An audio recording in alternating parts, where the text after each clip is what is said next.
أعوذ بالله من الشيطان الرجيم بسم الله الرحمن الرحيم السلام عليكم ورحمة الله وبركاته.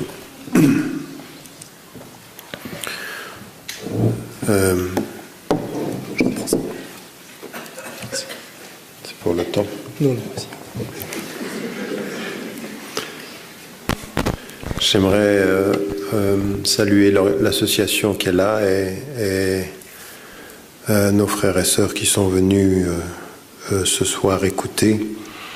Et il vous a été demandé de faire un geste de solidarité par rapport à leur association. Et j'insiste, non pas qu'il y en ait une ou deux de personnes, mais comme il y a un instant, qu'on montre notre engagement à soutenir nos frères et nos sœurs qui, parfois, avec beaucoup de courage et face à la difficulté de ce qui est soit ce qu'on appelle la surdité ou les malentendants, on se dispute sur les termes, mais la réalité reste la même. Il faut véritablement que nous fassions un geste de fraternité, de solidarité. Et je les salue et je salue d'ailleurs notre frère qui, pendant toute la soirée, a traduit en langage des signes tout ce qui a été dit. Que Dieu le récompense comme il protège nos frères et nos sœurs.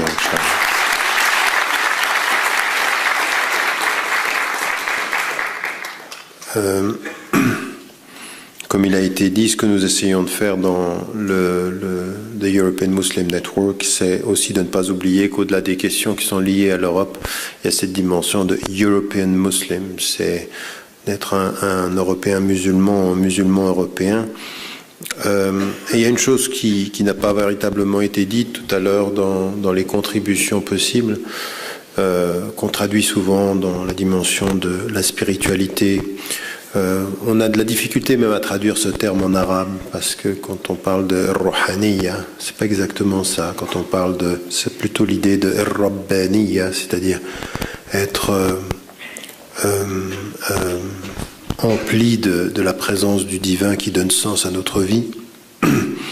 Eh bien, c'est aussi une des contributions. Et comment est-ce que cette contribution va se faire à l'extérieur? C'est la deuxième partie du sujet, c'est-à-dire l'équilibre collectif. Ça vient d'un véritable rapport à soi. Cette lumière intérieure, comme on l'appelle. Et la lumière intérieure, elle est dans un verset que l'on répète souvent, qui est lié à finalement cette dimension du jeu de lumière, de la complémentarité des lumières. Et beaucoup de savants, au premier rang desquels vous trouvez l'ensemble de la tradition mystique, par exemple Ibn Ata'illah ou el-Jilani ou la dimension de tout ce que est mis en évidence entre ce qu'est notre foi et à quoi elle répond. En fait, ce qui est la description de la fitra, c'est-à-dire l'aspiration naturelle vers Dieu, est souvent lié à cette notion de lumière, une lumière intérieure, une sorte d'étincelle comme ceci que Dieu a mis dans le cœur de tous les êtres humains. En fait, ce qui est très important pour nous et qui est toujours une dimension positive de notre foi ou de notre conception de l'homme, c'est que tous les êtres humains ont une lumière intérieure. Et parfois ils ne la voient pas, parfois ils la voilent. Le kufr, c'est le voilement. Et donc, il y a toujours une lumière. Et ça, c'est le début de la vie en fait. C'est de regarder la vie avec une façon très très positive. Jamais personne n'est absolument mauvais. Jamais. Si vous voyez d'une personne qu'elle est totalement mauvaise, changez de lunettes. C'est votre regard qui fait le mauvais de l'homme, et pas forcément ce qu'il est. Et ça peut être comme ça pour les pires des hommes apparemment. Des dictateurs. Il y en a un par exemple aujourd'hui vis-à-vis duquel j'ai de la peine à penser qu'il y a du bon. Il y en a plein par ailleurs. Mais il y en a un comme le général si, j'ai de la peine. J'ai de la peine à penser qu'il y a du bon. Et pourtant, ma projection sur ce qu'il fait en Égypte cette hypocrisie, ce mensonge, cette horreur. Lui, d'autres le font ailleurs, quand vous pensez à ce qui se passe en Israël, ce qui se passe chez les dictateurs. Oui. Eh bien, à un moment donné, vous dites, il faut faire attention. C'est qu'il y a une conception de l'homme qui doit précéder nos jugements des actions. Jamais personne n'est absolument mauvais. Parce que ce que nous dit le divin, ce que nous dit Dieu, c'est qu'il a mis en nous, pour tous les êtres humains, un témoignage, il y a un contrat avant la conscience. Écoutez bien, il y a un contrat avant la conscience. Et ce contrat, c'est ce qui s'appelle le mithaq al-awwal, et que j'ai beaucoup répété, quand Dieu a pris des reins d'Adam. Donc il y a quelque chose ici qui est une lumière, donc on le voit. Et quand dans le verset du Coran, il est dit Nourun ala Nour, c'est que la révélation, elle vient pas, Dieu ne nous envoie pas une révélation comme ça, dans le vide. Quand il est dit Ar-Rahman, Allama al-Qur'an, le très miséricordieux, il a enseigné le Coran. Parce que ce Coran-là, c'est un texte lumineux qui vient rencontrer une lumière. Parfois, la lumière, elle est éteinte. Parfois, la lumière, elle est présente. Parfois, la lumière, elle prend du temps. Nous n'avons pas les mêmes rythmes de lumière. Nous n'avons pas les mêmes intensités de lumière et nous n'avons pas les mêmes consciences de lumière. Mais il y a de la lumière. Toujours. Il y a toujours de la lumière. Et parfois, il faut être très très sévère par rapport au jugement de l'acte et toujours prudent quant au jugement de l'être. Et ça commence vis-à-vis de soi. Et c'est ça qu'il faut commencer à faire, parce qu'il n'y aura pas d'équilibre collectif s'il n'y a pas de pondération individuelle. Pondération, c'est la prudence du jugement. C'est la prudence quant au jugement. Et ça, c'est la chose la plus difficile. Il y a même un djihad du jugement. Un djihad du jugement, c'est faire l'effort de ne jamais laisser son jugement précéder la force du pardon. Parce que Dieu pardonne, il est Rahman. Que nous sommes... on dit souvent que c'est un hadith, mais ce n'est pas un hadith en fait. C'est une tradition qui a été reprise dans les Shu'ab al-Iman del-Bayhaqi, quand il est dit Al-Tamis li-akhik sab'ina uzra. Cherche à ton frère 70 excuses. Ce n'est pas un hadith, mais le sens est là. C'est qu'il faut chercher à son frère 70 excuses. Mais ça veut dire quoi? Ça veut dire que si jamais tu faisais sincèrement l'effort de rentrer dans ton cœur, tu saurais qu'il y a beaucoup de choses qui pourraient permettre aux gens un jugement définitif quant à ce que tu es. Si tu te jugeais pour ce que tu es, le jugement serait lourd. Et comme tu sais que Dieu pardonne, comme tu sais que tu fais des efforts, comme tu sais, et ça il faut le savoir, ça commence par soi, jamais personne ne doit se voir comme un être absolument mauvais. Se penser mauvais, ce n'est pas respecter la création de Dieu. Dieu n'a jamais fait un être humain absolument mauvais. Et se penser mauvais, c'est nier Rahmatullah, c'est-à-dire la miséricorde divine. C'est déjà un regard par rapport à soi. Ça, cette dimension, ce rapport qu'on a par rapport à nous-mêmes, par rapport à... Il dit fondamentalement une chose en islam. Soyez positif. Soyez positif. C'est-à-dire, c'est difficile et ce sera difficile. Et que nous essayons parfois de sortir de la difficulté en allant dans la précipitation. Ceux-là, ils aiment ce qui va vite. Et ils laissent derrière eux un jour qui sera lourd. Et ce jour qui sera lourd, c'est le jour du dévoilement, c'est le jour où toutes les choses seront mises en évidence. Donc pour éviter parfois ces réalités-là, eh bien, nous nous précipitons. Et la précipitation, c'est un mauvais jugement. Donc il y a deux choses avec lesquelles il faut s'équiper pour entrer à l'intérieur. Un regard positif. Et deux, pas de précipitation. Et nous sommes parfois très négatifs et très pressés. Le contraire de la spiritualité, c'est la vitesse et le jugement hâtif. La spiritualité, c'est la patience et la suspension du jugement. Suspendre son jugement. Et dire, non, c'est peut-être pas ça. Il y a peut-être une chance pour autre chose. Et c'est ça que ça veut dire. Bismillahirrahmanirrahim, je commence par Dieu, je suspends mon jugement humain et je lui fais confiance quant à la réalisation. Mais nous, même le Bismillahirrahmanirrahim, on ne lui donne pas tout son poids. On le dit vite, de façon précipitée. Et on est très vite dans le jugement. Je me souviens de gens qui viennent aux conférences et disent, tu sais quoi, t'as pas dit Bismillahirrahmanirrahim. Parce que quand lui, il ne l'a pas entendu, ça veut dire que vous ne l'avez pas dit. Mais si vous entendiez tout ce que je ne dis pas,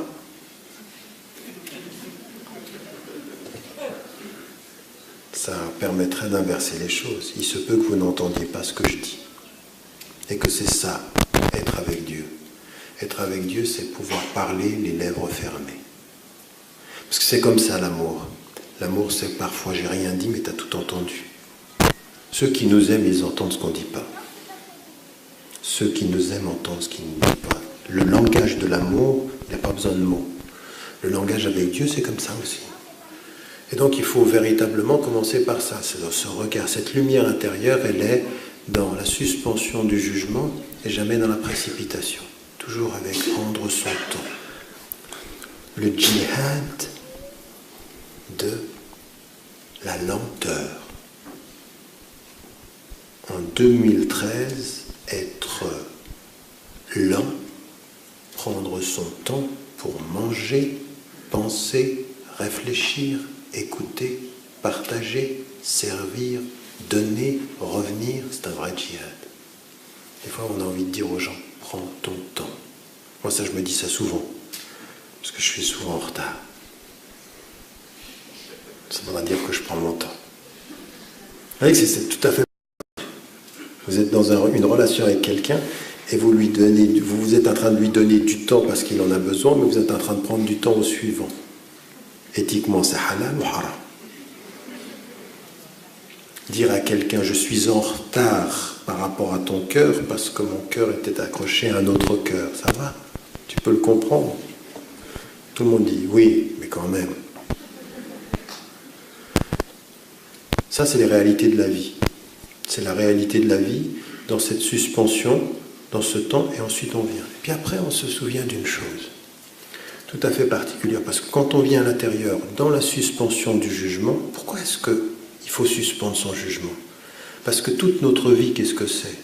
Notre vie, c'est la conciliation, c'est la réconciliation, c'est l'harmonie.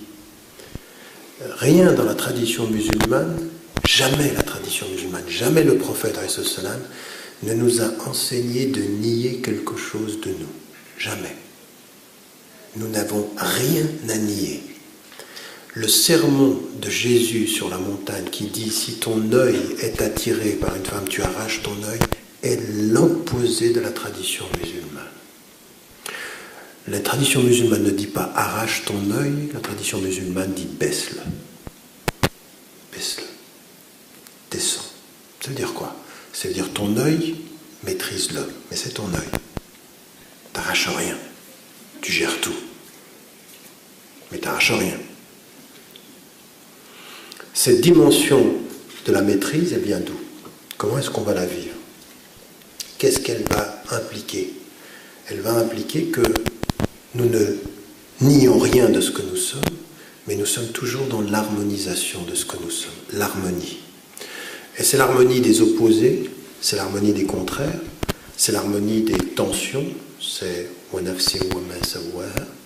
cet être, comment il l'a constitué, il lui a enseigné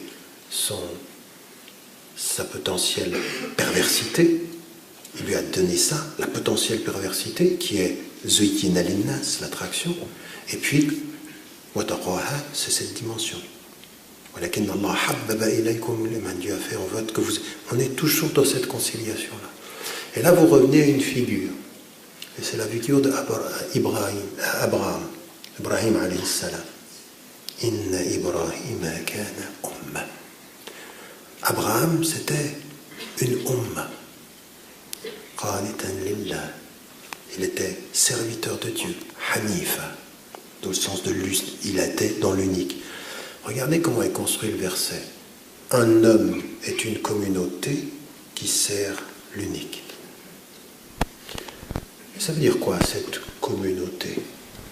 Quand on revient à soi, on comprend une chose, c'est que toute notre vie est une question d'équilibre. Que le plus difficile pour un homme, c'est pas d'avoir une opinion et d'être convaincu. C'est d'être convaincu avec la nuance. C'est d'être convaincu avec la pondération. C'est d'être convaincu qu'il a sans doute raison, mais qu'il peut avoir tort. Convaincu de ce que je crois, en sachant que ce que je crois peut être partiellement faux. Cette notion de la conviction, qui est le contraire du dogmatisme.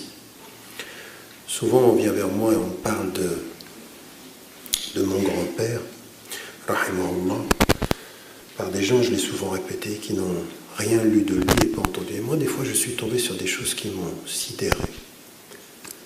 Il y a un temps, quand j'ai commencé à parler de l'islam, j'étais plus jeune que lui. Oui, j'avais 25 ans, j'avais 20 ans. Lui, il est décédé à 42 ans. Il se trouve que maintenant, je suis plus vieux que lui. Et je me dis, mais c'est quand même incroyable que quelqu'un qui a été assassiné alors qu'il avait 42 ans, quand il avait 30 et quelques années, il écrit « Les gens vont nous attaquer, les gens vont nous insulter, les gens vont nous tuer. Et je vous écris ces quelques mots en sachant que peut-être il y aura des pendaisons et qu'il y aura des morts.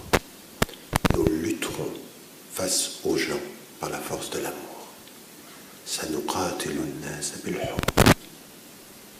Ils l'ont tué. Et puis une autre chose qu'il disait également, qui est restée et qui restera de ce point de vue-là, à la marge d'un livre, il dit « Il n'est pas d'être plus dangereux que celui qui voit les choses d'un seul côté. » Et c'est ça, le retour sur soi, c'est de ne jamais, jamais, jamais regarder les choses que d'un seul côté. C'est vrai que l'expérience de la quête, de l'introspection, vous ne vous rendez pas compte, mais l'introspection a toujours une vue double. Vous ne savez pas, mais c'est vrai. En fait, qu'est-ce que c'est l'introspection? C'est de revenir à l'intérieur. Et dès que vous revenez à l'intérieur, il y a deux choses qui apparaissent. Ce que je sentais et la façon dont je comprends ce que je sentais. L'introspection, c'est la conscience qui regarde le ressenti. C'est deux choses. C'est toujours deux, c'est être deux. Et c'est ce que disait le poète Rimbaud. Je est un autre. Et dans la tradition musulmane, la conscience, elle vient établir le bilan de l'être. Ça s'appelle comment dans la tradition musulmane, ça? Ça s'appelle el-muraqaba. El-muraqaba, ça veut dire quoi? Attention à toi. Sors de toi et observe-toi. Tu es une umma. Tu dois être pour toi-même l'élément qui évalue ce que tu es. Regarde-toi, sors de toi. Sors de toi. C'est-à-dire, le muraqaba, c'est à la fin de ta journée. Quand tu as vécu toi, tu t'arrêtes, tu prends du temps, la patience, tu suspends ton jugement et tu te regardes et tu regardes ce que tu as fait et ce que tu aurais pu faire. Ce que tu as dit, ce que tu aurais pu dire. Sois pour toi l'élément qui se regarde. Et qu'est-ce que c'est ça? C'est comme si tu étais ton propre frère. Parce que ton frère, il doit t'aider à être meilleur. Les frères sont, les croyants sont frères, ça veut dire, qu'est-ce que tu attends de ton frère? À quoi tu me sers, toi? Si tu ne me sers pas à être le regard qui va me permettre d'être meilleur. Mais avant que ton regard me permette d'être meilleur, il faut que le regard de ma conscience me permette d'être meilleur. Parce que si je n'ai pas le regard de ma conscience qui me permet d'être meilleur, tu ne me serviras à rien. Tu ne m'aides que tant que ma conscience m'aide. Car si tu es une conscience qui regarde ma conscience, si ta conscience regarde mon inconscience, si je suis inconscient à ta conscience, les deux consciences s'annulent. Tu n'es rien. Là, j'espère que ça va aller dans la traduction. Quand je m'emporte.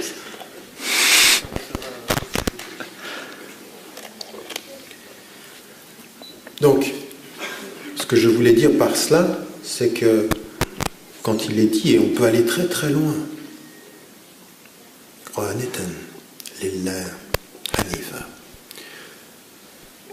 Ibrahim alayhi salam, qui est le père de ce monothéisme, il est présenté dans la tradition musulmane comme étant lui porteur de cette diversité intérieure. Et en fait, c'est ce que je vous disais tout à l'heure, cette quête de la lumière, c'est toujours une quête de la conciliation. Cette quête de la conciliation, elle va être déjà rien que par rapport au projet de vie. Cherche dans la vie de ce monde-là ce qui va te permettre de retrouver l'au-delà de la meilleure des façons. Mais n'oublie pas ta part de ces N'oublie pas ta part. Tout est une question de conciliation. En quoi dans ton cœur la mort porte sens? Et en quoi dans ton cœur la vie a besoin d'être vécue? N'insulte jamais la vie, c'est le moyen de ta mort. Mais n'oublie pas ta mort parce que c'est le sens de ta vie. Toujours une question d'équilibre. Il faut aimer cette vie, il ne faut pas l'adorer. Il faut vivre sa vie, il ne faut pas s'y perdre. Et qu'est-ce qui vous permet de faire ça? C'est la conscience de la mort. La conscience de la mort, c'est la conscience que l'on regarde ses actions, son engagement. C'est une conciliation, c'est une réconciliation, c'est une harmonisation. Ce voyage-là, il va être dans l'harmonie. De la même façon, il faut maîtriser. Le prophète alayhi salam, il avait des situations tout à fait particulières. Il était dans la maîtrise. Il était dans la maîtrise. Quand on l'attaquait, lui personnellement, il réagissait très très peu. Quand on le voyait en colère, il devenait rouge.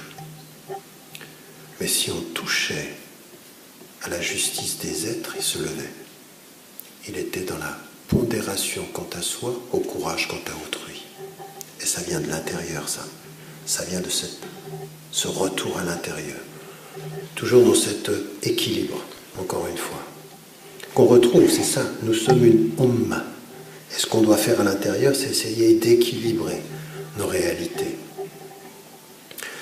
Il y a des jours où il faut savoir se taire. Vous savez, c'est pas rien quand vous lisez le Coran et qu'on vous présente une femme qui va jeûner et dont l'épreuve, ça va être aussi de jeûner en termes de parole. Ne pas parler pendant 3 jours. Ça veut dire quoi, ça? Ça veut dire quoi? Tais-toi pendant 3 jours. Il y en a, ce serait bien qu'ils jeûnent comme ça. Moi le premier d'ailleurs. Moi le premier. Parce qu'avec 30 ans de conférences et de voyages comme ça, vous dites à des moments donnés, il y a le Coran qui me rappelle à faire des choses que je ne fais pas assez. Se taire 3 jours. Essayez d'imaginer ce que ça veut dire. Vous ne parlez pas pendant 3 jours, vous êtes à l'intérieur.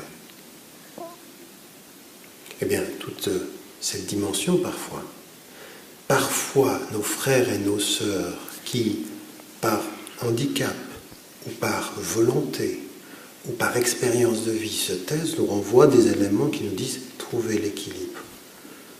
Il y a des moments où il faut parler, puis il y a des moments donnés, il faut se taire. Et ça, c'est un chemin intérieur. Dans les traditions mystiques, comme dans les traditions, on le sait chez un certain nombre de savants, à des moments donnés, ils ne parlaient pas. Ils ne parlent pas. Ils sont dans un espèce de silence. Mais ce n'est pas un silence qui dit rien, c'est un silence qui dit beaucoup. Moi, j'ai le souvenir encore de quand j'étais jeune, quand des fois je faisais des bêtises, quand je rentrais dans le salon, le pire qui pouvait m'arriver, c'est quand ma mère ne disait rien. Le regard de la mère qui dit rien, mais qui te regarde, il dit tout. Et ça, c'est un tremblement. Ça vous envoie des messages. Ce que j'essaie de transmettre comme message ici, comme compréhension, c'est que toute notre vie, elle va être basée sur ce cheminement intérieur et trouver les équilibres. Ne rien nier de son affectivité. Et ça veut dire quoi, ça, de rien nier? La quête de la lumière, c'est la quête de ses besoins. Comprenez bien ce que je suis en train de dire. Vous n'êtes jamais proche, jamais aussi proche que la réponse à la vie que quand vous êtes proche de vos besoins dans la vie. Oui, j'ai besoin de parler et j'ai besoin qu'on m'entende. Oui, j'ai besoin d'être aimé et j'ai besoin qu'on m'aime. Oui, j'ai besoin d'être protégé et j'ai besoin de protection. Oui, j'ai besoin qu'on me touche et j'ai besoin de caresses. Oui, j'ai besoin d'intelligence et j'ai besoin de comprendre. Oui, j'ai besoin de sexualité et j'ai besoin d'être aimé dans la sexualité. Oui, j'ai envie d'accompagner, d'être maman ou d'être papa. Oui, j'ai besoin d'autonomie et je veux qu'on la protège. La question du besoin, elle est essentielle, parce que tout dans l'islam nous dit une chose, nous sommes des êtres dans le besoin. En fait, on n'a pas toujours très bien compris ce que veut dire la fitra. La fitra, c'est pas simplement que nous sommes tous dans une aspiration pour Dieu. Oui, ça veut dire que c'est positif. Mais l'autre versant du positif, c'est qu'il y a du positif dans le besoin. Le besoin, c'est Dieu qui t'envoie le message de ton accomplissement. Tu ne trouveras l'harmonie et la paix que quand tu auras trouvé des réponses aux besoins que je t'ai mis en toi. Dans le halal, dans ce qui est juste, dans la dignité, parce que c'est juste, dans la justice, sois juste avec toi-même, sois digne avec toi-même, sois honnête avec toi-même, sois respectueux de toi-même. Comment es-tu respectueux de toi-même? Jamais en niant ce que Dieu a mis en toi, mais en trouvant les bonnes réponses à ce qu'il a voulu pour toi. Et les bonnes réponses, ce sont des réponses éthiques, ce sont des réponses qui reconnaissent le besoin. Nous sommes souvent devenus des communautés religieuses qui nions les besoins et ne regardons que les réponses. Mais à quoi sert la réponse que tu me donnes si elle ne répond pas à mon besoin? Si on a totalement normalisé, ou plutôt rendu par des normes et des règles, des réponses qui étaient même pas liées aux besoins. Comment est-ce que je vais comprendre une règle? Quand j'aurai compris que la règle est une des réponses à mes besoins. Bien sûr, donc, tu veux me parler de la loi? Ben, parle-moi de moi. Pourquoi certains d'entre vous, ils aiment bien ce type de discours que je peux tenir depuis 30 ans? Pour une seule chose. C'est pas que j'ai une autre façon de parler de l'islam, c'est que je parle de l'islam à partir de notre expérience humaine à nous. C'est-à-dire notre vie. C'est-à-dire que Dieu parle aux hommes et il parle de leurs besoins. Et il nous dit même qu'Abraham, à un moment donné, il dit à Dieu, Arini kayfa tuhyil mauta. Montre-moi comment tu réveilles le mort, comment tu le ressuscites. Et Allah subhanahu wa ta'ala, par une question rhétorique, awalam tu'min, tu ne crois pas? Bala, walakin liyatma'inna qalbi. Qu'est-ce qu'il est en train de lui dire? Il exprime un besoin. Montre-moi comment tu ressuscites. Et lui dit, est-ce que cette expression de besoin nie ta foi? Non. Mais mon expression de ce besoin, c'est pour reposer mon cœur. Pourquoi? Parce que quand tu m'auras donné la réponse, tu auras répondu à ma question. Et que ta réponse est ma question, c'est ma paix. Et qu'est-ce que c'est la paix? Liyatma'inna qalbi. Pour que mon cœur s'apaise. Cette petite histoire où Abraham, le croyant, père de ce qui va être l'unicité, qui demande à Dieu, montre-moi, il est en train de dire quoi? Je sais que tu es, mais j'ai des besoins. Réponds à mon besoin, tu m'offres la paix. Ça, c'est la foi du musulman, et c'est donc pour nous cette reconnaissance des besoins que nous avons, très positivement, avec beaucoup de pondération, sans trop vite de jugement. Quelqu'un qui se dit « mais j'ai besoin d'aimer ». Il y a un jeune qui vient vers moi, il a 18 ans, il dit « mais j'ai un problème, je crois que Dieu m'aime pas ». Et je dis « pourquoi tu dis ça ?» Il dit « parce que je fais des choses qui ne sont pas bien ». Et je dis « qu'est-ce que tu fais ?» Il dit « mais je suis naturellement, moi je suis attiré par les filles ». Je dis « c'est bien déjà ». À l'époque qui est la nôtre, on ne sait plus. Enfin, il dit « je suis attiré, j'ai envie ». Et je lui dis, mais attends, tu es en train de me dire quoi? Tu es en train de me dire que naturellement, tu as un besoin. Est-ce que tu crois que Dieu va te dire, pour être proche de lui, que tu le nies? Mais non. Ce besoin naturel que tu as, assume-le, mais trouve le moyen juste d'y répondre. Non pas en faisant n'importe quoi, mais en conscience. Il faut que je finisse. C'était l'introduction, ça.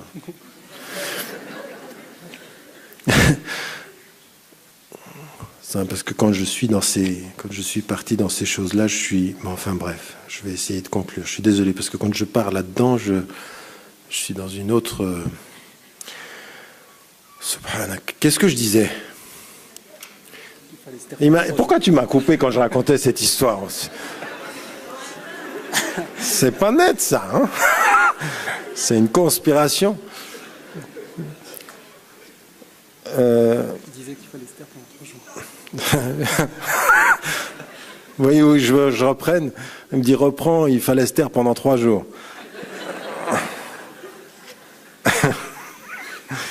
Non, je disais que ce qu'il faut, c'est pas nier ça. Ce qu'il exprime, c'est quelque chose de totalement... Dieu ne peut pas ne pas t'aimer parce que tu exprimes quelque chose de naturel. Dieu peut attendre de toi et attend de toi, non pas que tu refuses le naturel, mais que tu l'assumes, que tu le gères, que tu lui donnes une forme, que tu embellisses. Dieu est beau, il aime la beauté, ça veut dire quoi? Il y a de la beauté dans tes réponses. Il y a des gens qui assument leurs besoins, c'est laid, c'est pas beau. Et il y a des gens qui assument leurs besoins, c'est digne. Il y a une beauté dans la réponse. Pourquoi? Parce qu'ils se respectent, parce qu'ils se... Et on essaye, chacun d'entre nous essaye. Il y a l'élégance, la noblesse de la réponse. Et quand vous lisez la vie du prophète, c'est ça qui est extraordinaire. C'est extraordinaire. À aucun moment de ces circonstances humaines, il n'a perdu la noblesse. Il est un modèle parce qu'il a assumé ses besoins dans la noblesse. Il n'a jamais nié qu'il était un homme. Il n'a jamais nié qu'il dormait. Il n'a jamais nié qu'il cessait de jeûner. Il n'a jamais nié qu'il était un homme et qu'il avait une sexualité. Il n'a jamais nié qu'il pouvait se tromper, jamais. Mais toute la reconnaissance et toute la gestion, elle est dans la noblesse, dans la dignité. Parce que Dieu dit, ton naturel n'est pas mauvais. C'est ta réponse qui est mauvaise à ton naturel. C'est ce que t'en fais. Tu n'es pas mauvais de fait, mais tes choix peuvent l'être.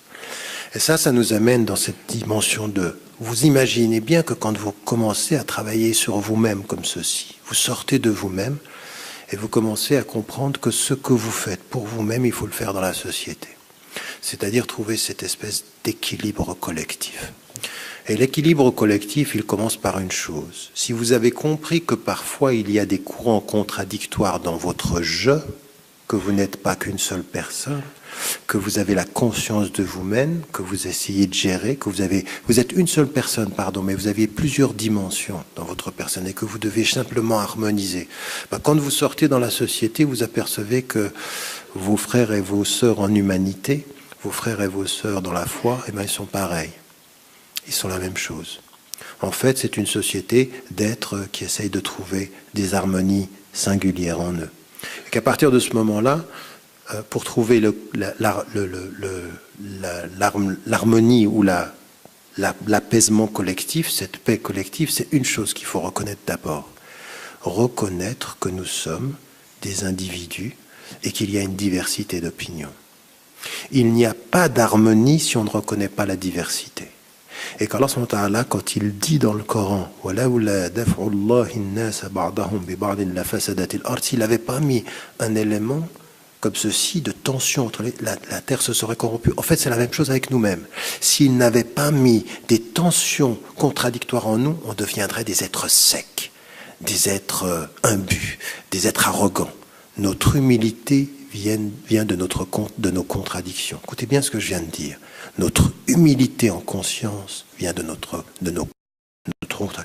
un être qui connaît ses potentielles contradictions est en chemin vers l'humilité. Mais quelqu'un qui se pense au-delà de ses propres contradictions, c'est un dangereux. C'est un arrogant. El kibriya ridai.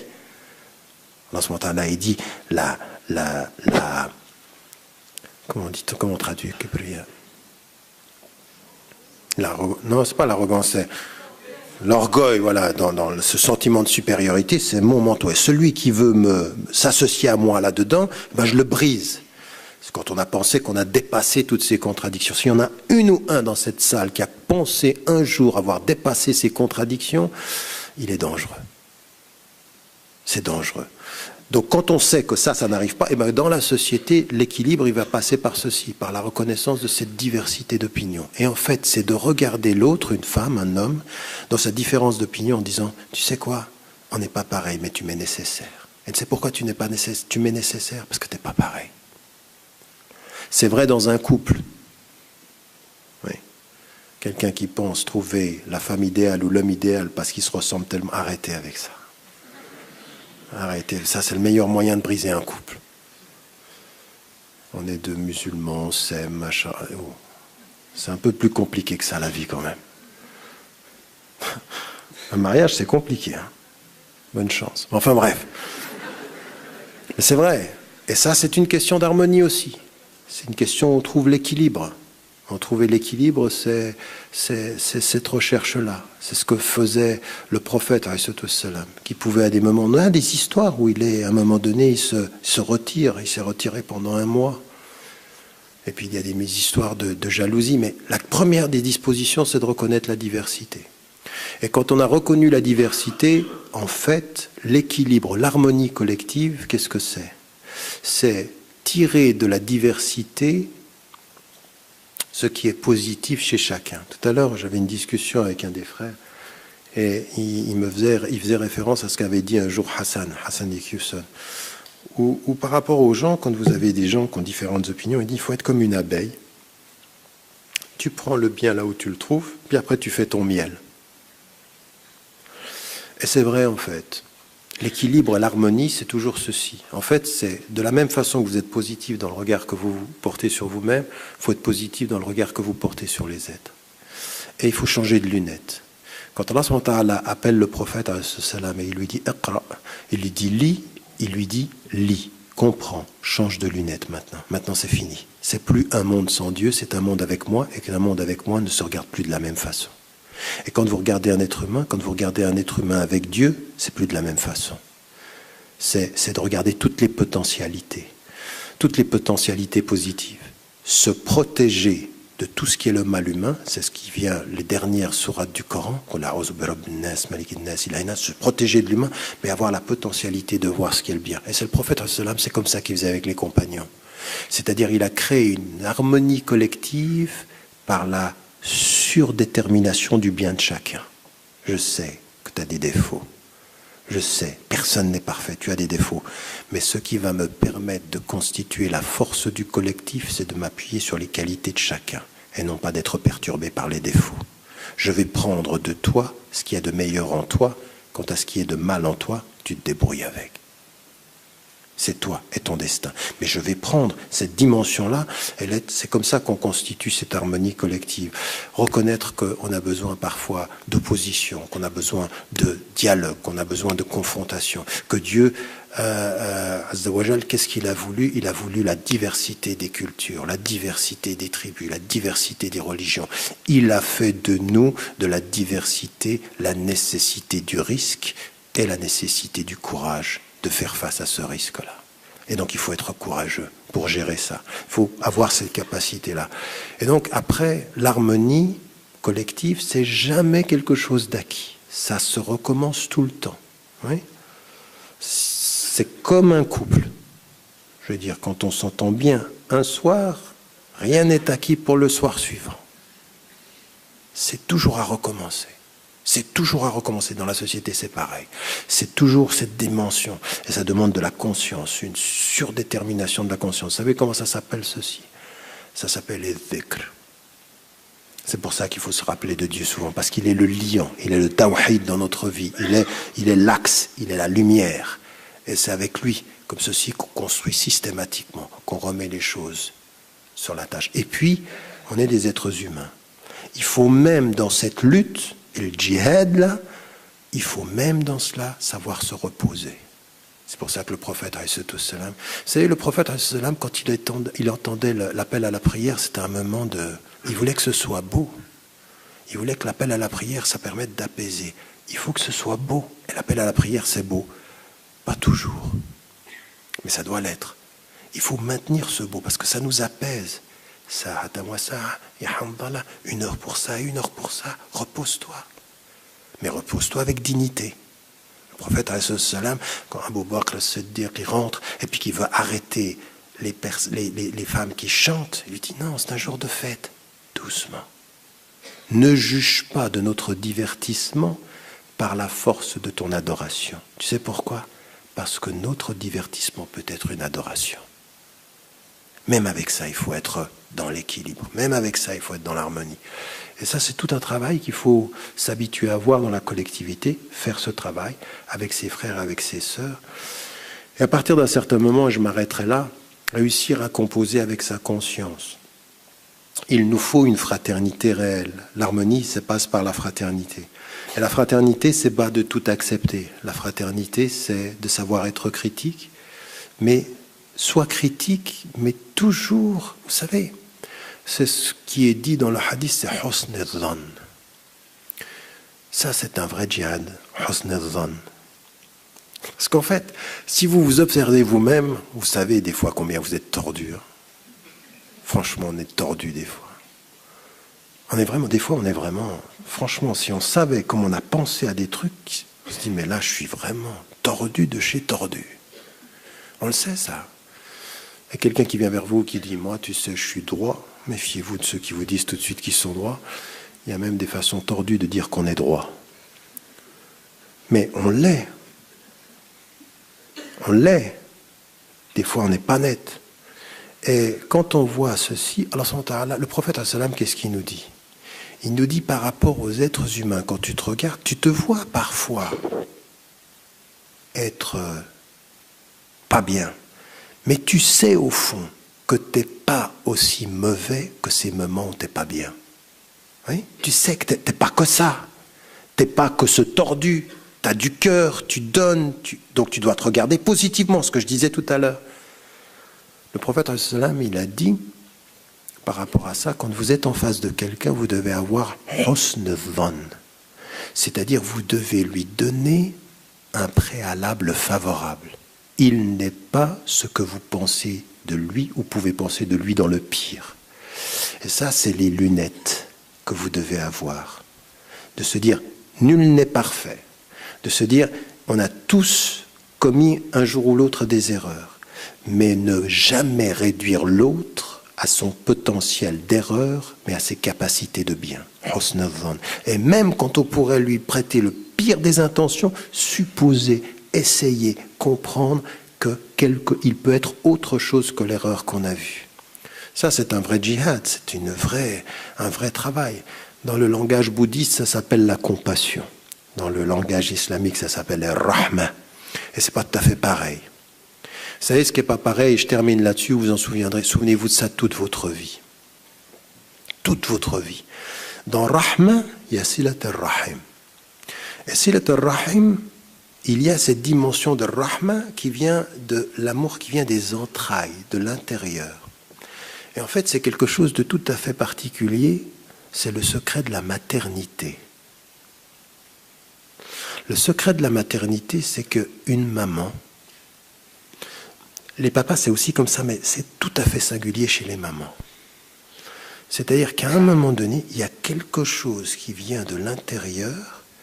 Quand on a porté son enfant, quel que soit le mal que l'enfant a pu faire, restera toujours dans l'entraille de la mère un amour plus fort que l'erreur de l'enfant. Toujours. Toujours, il y a quelque chose. Jamais vous ne verrez, ou c'est rare, ou c'est pas naturel, une femme, maman d'un enfant, qui voue son enfant au diable, déterminé, fini, il n'y a plus rien, non. Même si elle le dit avec tellement de tristesse émotive que c'est la preuve qu'il y a quelque chose qui est resté à l'intérieur. Il y a quelque chose qui reste, il n'y a jamais ce détachement absolu. Et c'est pour ça que ça nous surprend toujours, une mère qui dit « condamnez mon fils ». Mais elle le dit des fois avec l'amour en disant « au nom de ce qu'il est, par mon amour, sa condamnation est justifiée ». C'est rare, et ça arrive. Et Rahma là, cette dimension-là, c'est quoi qu'il arrive, qui peut se faire, cette dimension d'amour est toujours plus forte que l'erreur, plus forte que le mal qu'on a pu faire.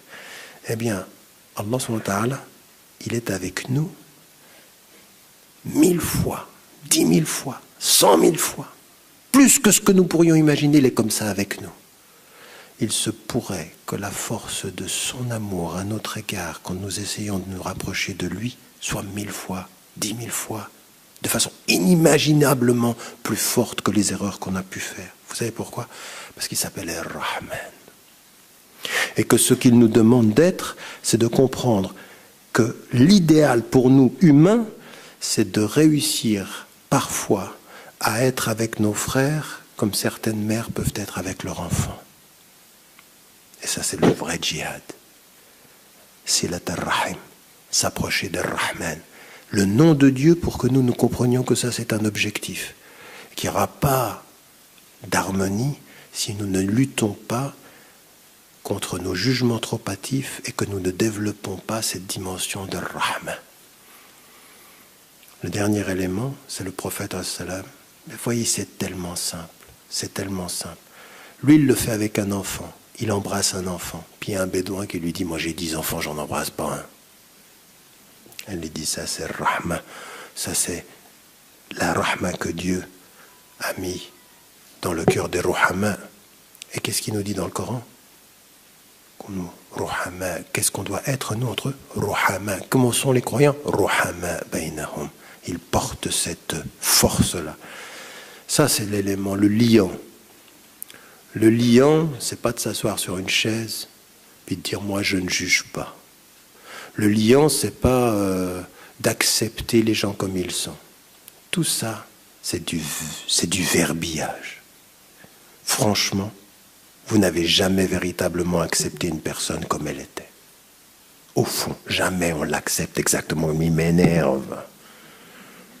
Même avec son mari, même avec sa femme, on a toujours envie que les gens s'améliorent, c'est normal. Et quelqu'un qui me dit, accepte-moi comme je suis, je dis, non, t'es pas... Le jour où tu seras un ange, j'accepterai. Jusqu'à preuve du contraire, t'es qu'un être humain. Donc tu changes, donc tu t'améliores, donc tu fais un effort. Mais il y a une chose qui est déterminante ici, dans notre travail à nous, c'est de comprendre Ruhama bainahum, cette dimension que c'est pas dans la tête que ça se passe, qu'on fait le lien entre les êtres humains. En fait, c'est une vraie question de cœur. C'est une vraie question de cœur. Cette dimension-là, c'est pas accepte-moi, c'est quelle est ta capacité d'aimer? Quelle est ta capacité de pardonner? Quelle est ta capacité de dépasser? Quelle est ta capacité de supposer que je peux toujours être mieux que ce que je suis? Que tu as husn al-dhann, que tu me donnes cet avis favorable-là. Et en fait, c'est être avec les autres exactement ce que je disais au début, quand on est ainsi avec soi-même. Mais ça commence par ça. Que Dieu nous aide, Inch'Allah, et qu'il vous aime, vous garde et vous protège. Mes invocations vous accompagnent. Assalamu alaikum.